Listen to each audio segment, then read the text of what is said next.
think that's like an icing on the cake, because you finish up your education as fast as you could, and then you can easily look for jobs and start earning money. Yes. Right. So I think that was a big attractive point for me. Then when I looked for courses, so because I come from a chemistry background, so I was looking something similar in that. And in terms of Ireland, Ireland is a big pharma hub. There are loads of pharmaceutical companies here. So that was another attractive point for me. For you, yeah. Because I thought like, okay, my job opportunities are going to be vast, and because the sector is so huge. Right? And the kind of experience that I'll get, the kind of professionals I'll connect with, I think that's going to help me a lot in my professional career. Yeah. And even in personal development as well, I would say. So which course you have selected at end of the day? So I researched about the universities. I looked up the courses in detail and everything. And I finally decided to go to University College Dublin, where I took a master's in synthetic chemistry. And that was particularly aimed towards pharmaceutical industries. And I think the modules that it offered, and I read the module description as well and everything, that was really attractive. And the other thing was that the master's program here, it is a 3-semester course. And in the last semester, I kind of had a choice between doing either a project or an internship. And I think that was like the most attractive, or I would say the most convincing thing for me to choose that particular university for that particular course, because I was looking for experience, because I lacked that. And I think getting experience in the industry, because it's very much different from how the academic environment works, right? So I think, that was the reason. Why did you choose Ireland as your study destination? So as I told you, like initially I was aiming for Canada, right? But obviously there I was just being offered diploma courses, which I'm not saying are bad, but that was not something I was looking for. So you were looking different, like so I'm not judging everyone who are doing diploma courses in Canada, but that was just not my call, right? I wanted a proper master's degree, and plus the master's degree here in Ireland was 1 year. So that's what I came to ask you. So how did you make your decision to make one specific master's program? Since we have a plethora of options as a 1-year master's program, so why did you choose this? See, as I just told you, right, I researched about the courses and everything, and the course that I chose, right, was the most convincing for me, because it had the kind of modules and the courses that I was interested in studying, right? And as I told you about the internship opportunity and everything, and since I was looking for experience, because I thought, okay, once I start getting experience here, it will help me getting a job later. Like it would be easy for me in getting a job later on, because then obviously like hiring managers or the HRs would see, okay, like I have worked here, I know bits and pieces of how the industry works. Yeah, exactly. So वो वहाँ पे थोड़ा easy हो गया मेरे लिए. Okay, tell us about the admission process and any challenges you faced at that time, and how did you overcome them? So about the application process, I had no clue. No clue. I just had heard about, I saw some videos on YouTube where like people would talk about like, okay, colleges or like the universities have requirement of these documents. So there was like, you have to give an English test, which is called IELTS or TOEFL, right? And then you have to like devise a statement of purpose. Okay, why you're coming to that university? Why you want to do that particular course, right?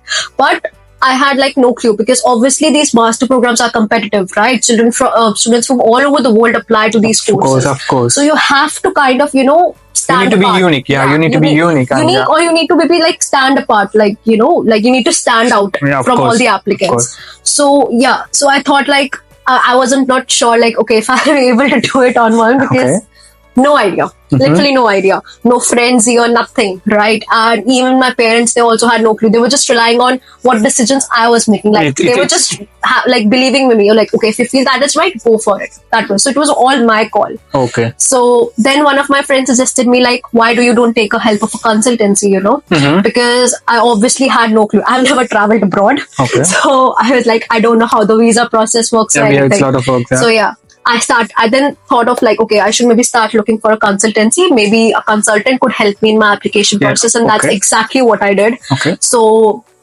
like, there are like loads of consultancies in my city only. Like, like all over India there are plenty, but in my city only there were so many. So I was like, "Hi, kiske paas jaun?" Right? And then when I obviously like jab like we don't understand anything, you just Google it. Okay. So what all the documents you need to give to the consultants before you're approaching them? So no. So in my case, you don't have to give any documents or anything. I actually, when I decided on, like, I chose for consultancy, but even before choosing them, I actually connected to people on LinkedIn who actually went to Ireland to that consultancy, just so I have an idea. Okay, like if this consultancy is legit and if they actually help you and if it's like, authentic or not. Like, is it, if it's really good to associate with them. So I just when I got like positive feedback of the consultancy, I approached them, right? And the consultants were really good. They would ask you about your background, and you can even just go and meet them in person. Right? And you can just tell them, okay, this is my background, and they have a good knowledge about all the courses that we can go for, and even the universities as well. But I would still recommend, this is for everyone as well, that even if you go through a consultancy, you make sure that you research about the course and the university on your own, because it's you who are putting in money in that, who are investing in that, or who has to study that, right? So you should be you should be satisfied with it. Okay, like this is what I want to go for, and that's what exactly I did. Okay, so see, for the consultancy, so I don't know about other consultancies, but I don't think that these agencies charge you any money, get the commission from them. But with this consultancy, so your admission is guaranteed. No. Yeah. You are evaluated based on your academic background. So I would just send your application there, that they would help you with the application process, but they don't guarantee you that you will get a seat, because it is competitive, right? And universities would obviously want, talented students. Exactly. Like they would want students who are like really good in the academics, because that obviously, helps in building the university's reputation as well. Like, of course, these kind of students come in and do offer you full-time roles, because now they know that you know how the company works, you know your stuff, right? But that unfortunately didn't happen with me. So I was kind of rejected, and they my manager kind of made me clear that they need someone who's like, more experienced for that particular role. So I got rejected. I was very, very stressed, like too much stress. Like I still remember when I would come back from work, I would spend 2 to 3 hours of my time applying jobs on LinkedIn. And when you put in so much time and effort, you feel like, okay, something good will come out of it. Okay, I'll get interview calls or everything. But that also didn't happen. I would, on a daily basis, I would get 10 to 15 emails just of rejection. Like, thank you for the application. So thank you for your time and consideration. Most students are applying only 10 jobs and they're waiting for the reply, and they are complaining that I'm not getting jobs. I don't think it's that easy. Like, in my opinion, I would say apply for as many jobs as you can, because it's not easy, right? You have to be consistent. You have to be strong here. You can't give up. You just can't give up. Like, I know there were times when I just wanted to give up. I would literally cry. I would just sit alone, do nothing. And I was like, I don't know what's wrong.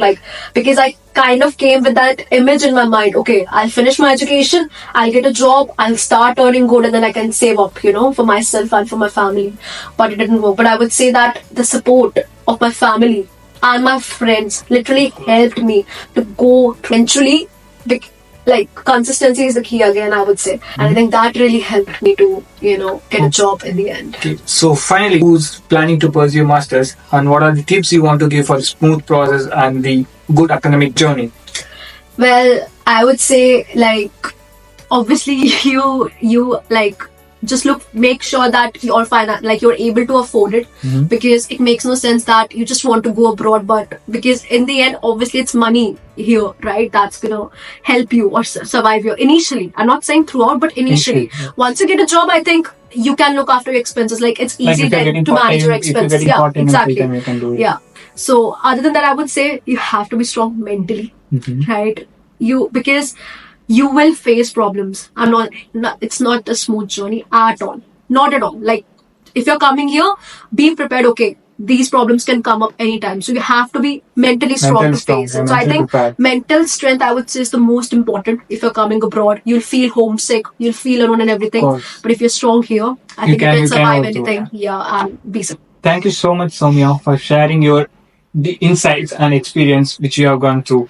So we wish you all the very best for your future career as well. Thank you so much. I think my experience will be able to help the students who want to come abroad or who want to come to Ireland. And you can always connect with me or even with Deepan.